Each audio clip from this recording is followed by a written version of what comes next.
What's up, guys? Welcome to another Travel Human tutorial on cool stuff slash more stuff, photography, videography slash stuff. We're gonna go step by step on how I edit a photo. So the first couple things I'm gonna start doing is kind of my base of what I do to all my photos. So to give it that look, to make it consistent. So immediately I just go down to the curve line, tone curve line, and I just literally splatter it with dots and then put a nice little fade on it. Take my last dot and I turn it up 10%, and then the dot next to it, I bring it up on a 15-14. Right there, yeah, 15-14. And that just kind of gives me that look that I'm going for. Your look can be totally different, but just note that, remember the numbers, or create a preset, which I'll show you guys in a little bit. So we won't mess around with these things too much. We're gonna go straight to the next thing I like to do is the sharpening. So I do a 160-30 with a radial of 1. All right, so I'll keep going down. I won't worry about noise reduction.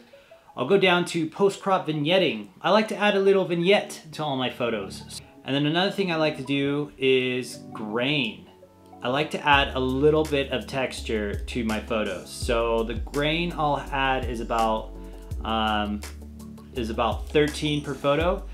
The thing with grain and texture of a photo is that most digital pictures are just too glossy. I like to add a little bit of texture, which makes me feel that it feels more real.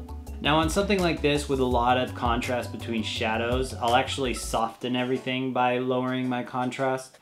And then I want to brighten this up, so I'm gonna actually bring those highlights up.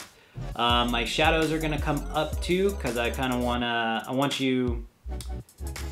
the contrast to be so great between where the light is hitting me on the shoulder and then where it's dark on my inner shirt. We'll put whites up a little bit. We'll send up that clarity. Usually I like to put a little bit of clarity. It depends on the picture, but usually it's between 20 and 30. Something to remember while you're doing this is each step that you do, remember to keep things as natural as possible. You have to tune your eye to know when too much is too much. Vibrance has been explained to me to be like smart color application. It's not just like this splash of color to everything. It's like selective on what colors it brings out. So I like to pop my vibrance up first. If I want to add any color at all, it's going to be always in vibrance. And then from there, once the colors are set in certain areas, I'll actually bring the saturation down to kind of to humble those boosts in vibrance. So that's just my personal preference.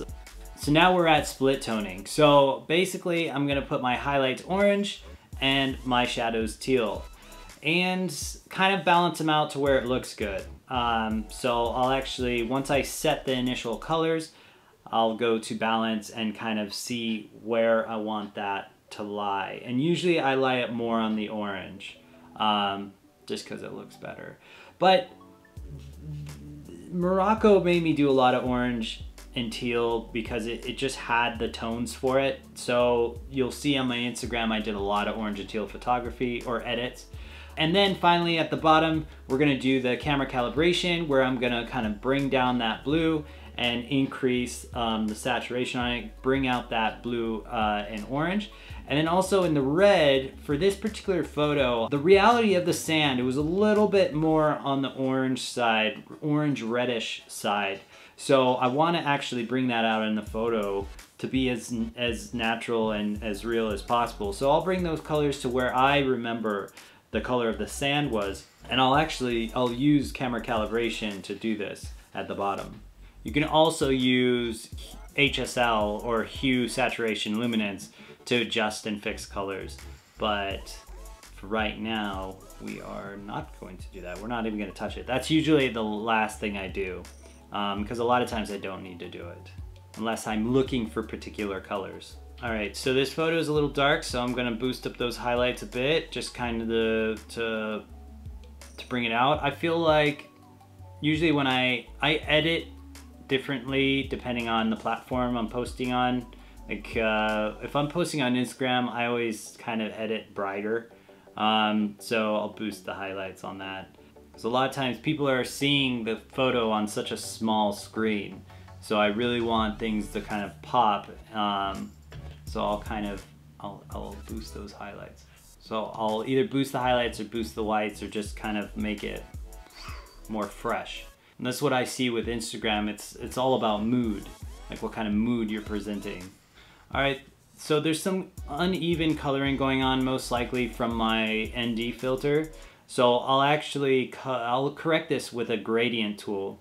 And I'll just kind of like maybe boost the exposure so that it kind of paints it more white on top instead of getting this kind of like light blue, or just like evenly spread that, make a lighter blue. And you can see everything is kind of centered in the center there in the histogram, but it is kind of dark, but I'll fix that in a little bit. I'm gonna make me pop first. I'm gonna see if any type of adjustment, and this is something else I do. I apply just like a little mask and make the subject kind of pop a little bit more. Now we can test it by what did it look like before. Yeah, doesn't look as good as that.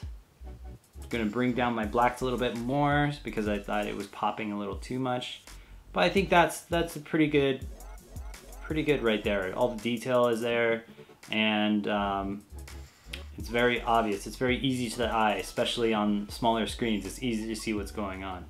And voila, there you go. That is it. It looks like a fairly natural picture. I am using the orange and teals, and yeah, I'm quite happy with that.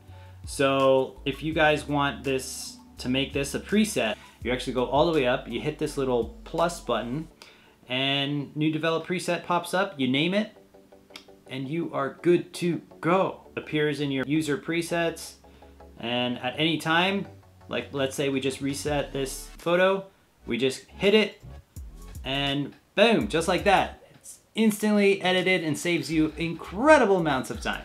And if you guys watched my last vlog, I am all about saving time. That is one of the most crucial things you can do in your photography, videography career, is to save time. Woo! All right. Well, thanks for joining today. That was kind of a shorter tutorial, but I just wanted to go through a walkthrough on what kind of things I think about when I edit photos.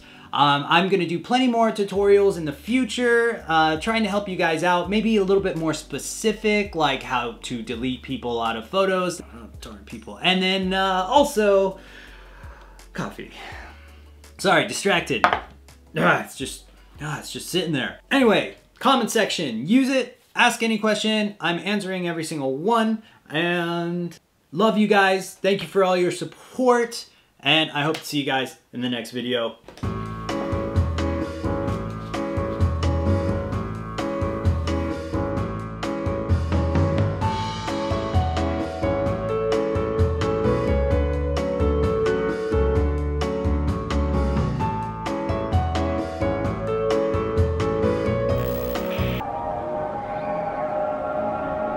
Ha ha ha.